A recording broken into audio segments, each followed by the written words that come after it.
Jemaat yang terkasih, koras baju-baju.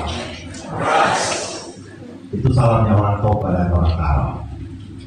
Dulu waktu jadi orang Toba, itu dengan Takandas. Bapak Mama dan saudara yang terkasih, kita sedang ada dalam seluruh perayaan Hari Sedunia dan juga perkabaran Injil. Bahwa Injil itu adalah diri dunia ini dan Kristus datang bagi kita semua yang ada di dunia ini. Kami sandingkan dengan seluruh perayaan bulan keluarga Gereja Kristen Sumba menjadi keluarga taat dan rendah hati. Bapak Mama dan saudara yang terkasih, apa perasaan kita ketika apa yang kita buat ternyata tidak ada yang berterima kasih? Perasaan apa yang ada di dalam hati kita dalam seluruh kerja keras yang kita perbuat ternyata orang dinding saja kita.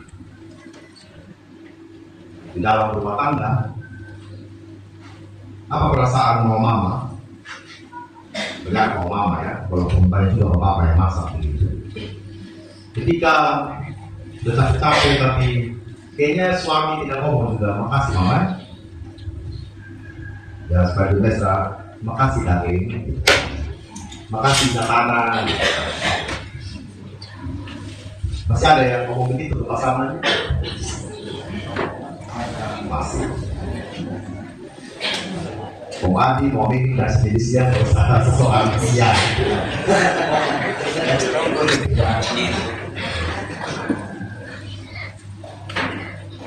Kita mau semua pekerjaan kita diapresiasi di dalam rumah tangga. Kita mengharapkan hal-hal yang ideal bahwa suami kita setidaknya berterima kasihlah sudah siap punya baju. Istri juga berterima kasihlah sudah pergi mencari 1.000-2.000 di luar. Tapi yang saya dapatkan adalah baru salah simpan handuk sedikit, istri sudah mengomel seperti apa ya, terjadilah sebuah masalah besar dalam rumah tangga dan lain sebagainya. Bagaimana kita dengan anak-anak? Dalam sisi-sisi tertentu kita sebagai anak-anak juga seperti ego, bahwa ya kewajiban orang tua sudah dulu selesai dalam hidup ini, seolah begitu Mama. Dari kecil sampai besar intinya orang tua wajib urus sama saya. Kalau orang tua tidak urus, ya ujung-ujungnya kita akan memiliki apa itu orang tua. Merasa diri kasih, merasa tidak diurus, merasa bukan anak kandung, dan berbagai macam perasaan lain. Bapak Ibu dan saudara yang terkasih, pada akhirnya seorang hamba hanya bilang begini ke tuannya, kami adalah hamba-hamba yang tidak berguna. Kami hanya melakukan apa yang kami harus lakukan. Seorang hamba benar-benar hanya melakukan apa yang diperintah oleh Tuhan. Pada akhirnya Tuhan mau bilang terima kasih sama dia, Tuhan yang mau ajak makan sama dia, Tuhan mau ajak pelestiran sama dia, atau Tuhan ingin menempatkan dia dalam posisi tuannya, itu bukan urusan. Urusan seorang hamba adalah mengerjakan sebaik-baiknya apa yang dikehendaki oleh Tuhan. Dan itu yang terjadi pada zaman begini. Dan mungkin juga sampai hari ini. Masing-masing kita ada yang dituakan dan ada yang dituangkan. Dalam pekerjaan kita, dalam pelayanan kita. Tetapi yang paling utama adalah, yang mau dibilang oleh firman Tuhan adalah, bagaimana seluruh hidup kita ini benar-benar hanya mempertuan di dalam Tuhan Yesus saja. Bahwa Tuhan kita tidak ada yang lain. Bahwa saya dan Papa Mama semua hanya mengabdi kepada Tuhan saja. Termasuk dalam hidup dan keluarga. Sehingga yang pertama, sampai pada titik bahwa saya bukan siapa-siapa di hadapan Tuhan, saya bukan siapa-siapa dalam rumah tangga. Itu berasal dari apa? Yang pertama, hidup yang taat dan rendah hati itu dimulai dengan apa? Iman sebesar biji sesat. Tidak ada dasar pijakan hidup ketaatan dan kerendahan hati selain kita mengatakan bahwa hidup saya karena iman kepada Tuhan. Ketika saya dan papa mama mempraktikkan ketaatan dan kerendahan hati itu, kan sebenarnya kita sedang mempraktikkan iman yang Tuhan berikan dalam hati kita. Hal yang tidak mungkin menjadi mungkin. Kita akan bisa memindahkan bumi. Apa mama? Pertanyaannya adalah, apakah keluarga yang saya dan papa mama bangun itu keluarga yang kita bangun di dalam iman? Kita tanya lagi dalam diri Bapak. Atau di dalam hidup yang ya terserah lah, mau di gereja hari Minggu terserah. Diperingatkan juga buat majelis jemaat dan para pengurus komsel dan komisi. Mau datang rapat di gereja juga terserah saja. So pakai deh dari DPD Plus. Sebenarnya kita perlu merenungkan. Jangan-jangan rumah tangga kita, pelayanan kita, bahkan gereja ini juga mungkin kita tidak sedang membangun di dalam iman. Kita refleksikan baik-baik. Kalau kita bangun dalam iman, seharusnya hari Minggu itu bagi sore orang itu banyak. Jemaat Batubara itu ada 230-an kakak. Gereja ini menampung paling banyak itu 210. Kalau dalam survei kita selama ini, pagi itu paling tinggi itu sekitar 130-140. Sore itu 70. Total 220-230. Yang 300 itu kemana? Itu katanya. Mama, kita yang membangun di jemaat yang iman. Amin.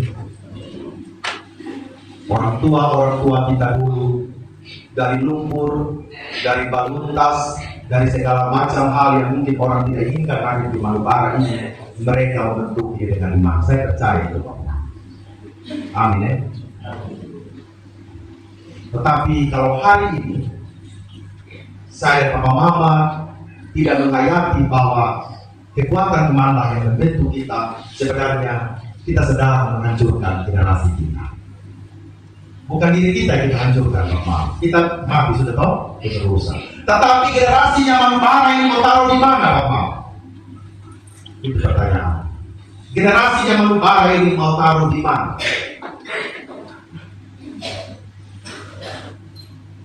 Kita harus inovasi dan kreatif dalam semua hal dan mengelola gereja ini. Tidak ada satu rupiah yang diselewengkan, saya percaya. Bukan karena saya itu BPJ, Bapak. Tidak ada. Hanya sedang kita mau mengatakan kekuatan iman itu hadir dalam seluruh pelayanan kita, dalam seluruh pekerjaan, ketekunan dan kerajinan kita sebagai majelis jemaat, sebagai pengurus komisi, sebagai pengurus komsel, bahkan kita sebagai warga jemaat. Kita harus membangun gereja ini dengan iman. Jangan dengan kekuatan lain. Jangan juga dengan keinginan kita sendiri, Bapak. Gereja ini bukan tentang selera.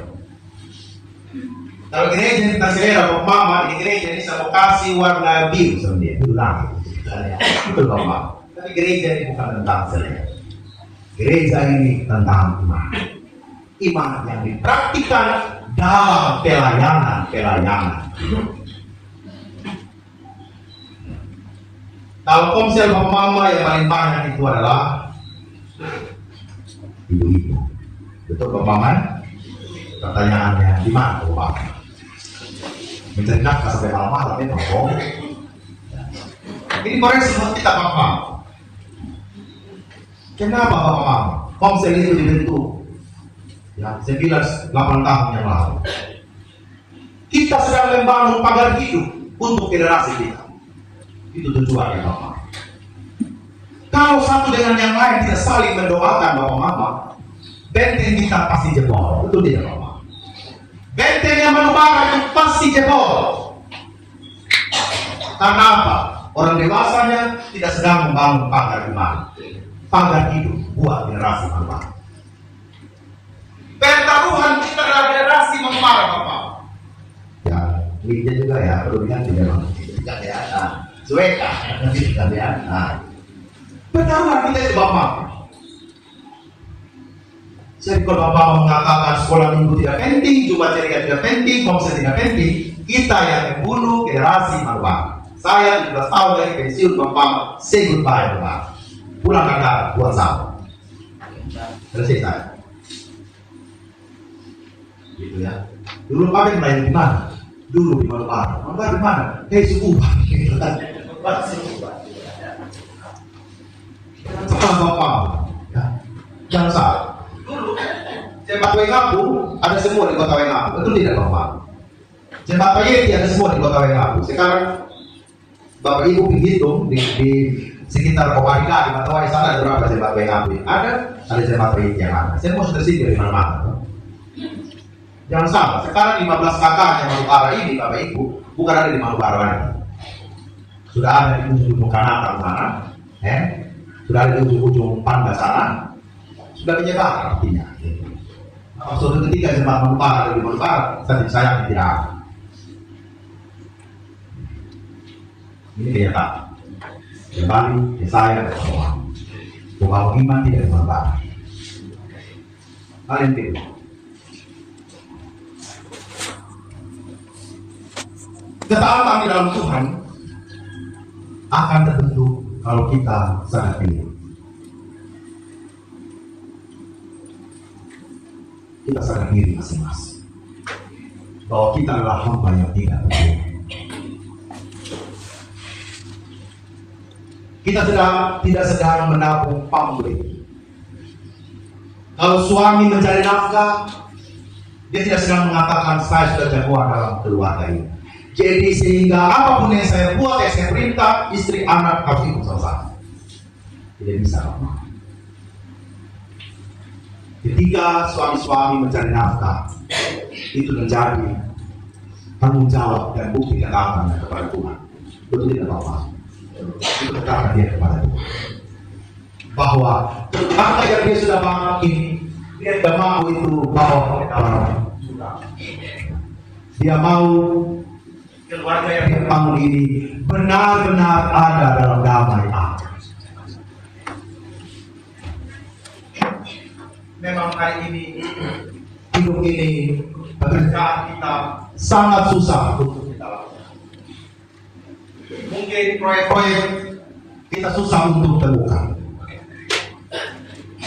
Pekerjaan-pekerjaan susah kita temukan. Tetapi hal inilah yang mendorong sebenarnya kita harus semakin kreatif. Pekerjaan betul terbatas, tetapi apakah berkat Tuhan terbatas? Itu pertanyaan. Coba Bapak Mama yang PNS gaji 90% besok dipakai, tapi kok bisa hidup? Coba kita refleksi. Kok bisa hidup? Kita sudah membangun rumah, beli rumah, bangun usaha, tapi kok masih hidup? Karena kita semua mau untuk menyambung berkat Tuhan. Pertanyaannya adalah, dalam rumah tangga, apakah kita sebagai suami-suami sudah mempraktekkan ketaatan itu kepada Allah? Kalau kita punya iman, saya percaya kita bisa mempraktekkan itu.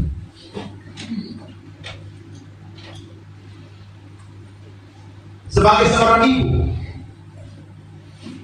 kita sedang menunjukkan keteladanan yang sangat tidak mudah dalam keluarga. Sehingga anak, istri, suami, bapak, ibu tidak ada celah untuk mengatakan dialah yang paling berjasa di dalam membangun rumah tangga. setiap orang akan mengatakan dialah yang paling berguna, yang memberikan kasih sayang itu kepada orang lain berdasarkan iman. Sehingga tidak ada ego dan kesombongan yang harus tumbuh di dalam keluarga. Mau minta maaf saja ini, aduh, kita tabumba ya. Istri, suami salah, pergi ambil istri kembali, itu bukan bawa kerbau, ya bawa kuda. Panjang dia cerita. Hanya mau ngomong, minta maaf. Kita harus bawa ini dan bawa ini. Dan mungkin dalam ruangan ini, mungkin kita sebagai suami istri sedang menyimpang itu kesombongan di dalam diri kita. Tidak seindah lagi awal-awal pernikahan. Kita sudah saling marah. Kita sudah mempunyai prinsip, siapa juga engkau. Mungkin itu yang tumbuh di hati kita. Sudah ada bibit-bibit kesombongan yang kita buat di dalam diri kita sebagai suami. Sehingga kadang-kadang suami minta maaf sama istri, istri minta maaf sama suami, kayaknya basa-basi saja kadang-kadang. Iya, sudah maaf sama engkau. Tapi di rumahnya kita mau makan, bawa makan, kita ngomong namanya kita suami. Di kita punya orang tua kandung istri, ngomong namanya kita punya, sebaliknya juga begitu. Suami ngomong istri, ini cuma satu kali ngomong. Ternyata dengan kelakuan ini. Bapak mama ini kalau suami istri sudah bukan celah bagi orang lain, bapak mama, ini yang menjadi sumber pertengkaran akhirnya. Karena itu saya bilang bahwa rumah tangga itu tidak mudah, mama. Letakkanlah ego serendah-rendahnya, mama. Kita tidak bisa merasa kita paling jago, mama. Tidak bisa, mama. Suami istri harus merendahkan hati bahwa Tuhan, kami dipanggil ini hanya karena Tuhan, bahwa kami dalam Tuhan. Harus diingat betul-betul. Tuhan yang panggil saya dan mama untuk hidup dalam rumah tangga, jadi tidak ada ego yang mengatakan saya itu ingat, saya dulu saya dinotos sama kau, saya beli sama kau, akan sama aja. Jangan begitu, Pak. Kita pun juga sebaliknya sebagai istri. Ya memang kadang-kadang saya tahu, Pak. Keluar yang mama bangga ya, suami pulang, langsung mabuk lah. Itu toh, coba kita renungkan ya. Masalahnya kita cuma bangga ini dua saja sebenarnya ya. Malas sekalinya dan mabuk itu saja. Kalau dua itu kita hilangkan berbahaya yang ada di sini, amin. Coba lah, mama kerja sampai capek toh.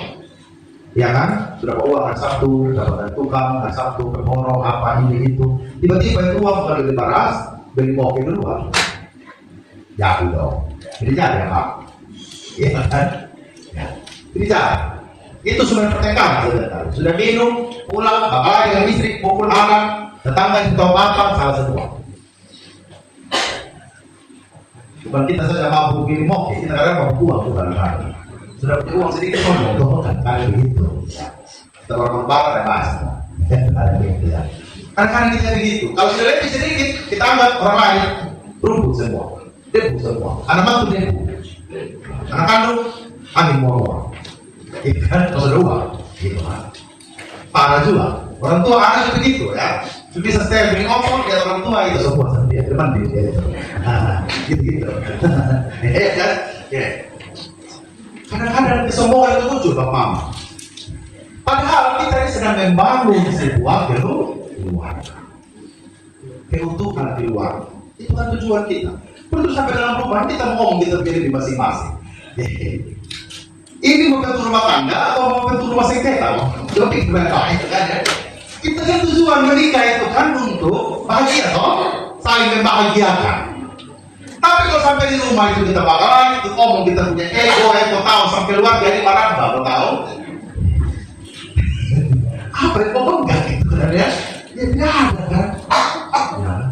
Kita sudah menyatu sebagai suami istri di bawah dasar kasih sayang Tuhan. Jadi kalau suami istri ngomong, suami ngomong baby, istri ngomong juga baby, itu juga bingung. Sebenarnya kita ini mau kontes kebaikan, mau misi universal bagaimana? Tidak, kita itu sudah ketat. Demikian juga dalam pelayanan kita sebagai pendeta. Kita sebenarnya hamba tidak berguna. Kita menjadi di sini hamba tidak berguna. Pengurus komisi hamba tidak berguna. Kita semua tidak berguna. Dalam arti Kita ini bukan siapa-siapa. Apapun yang terbaik kita lakukan ini sebenarnya hanya untuk Tuhan. Titik itu. Jangan macam-macam. Kiranya saya dan tokoh mama semua mau dibentuk untuk tetap memiliki kerendahan hati satu. Amin, Bapak Mama.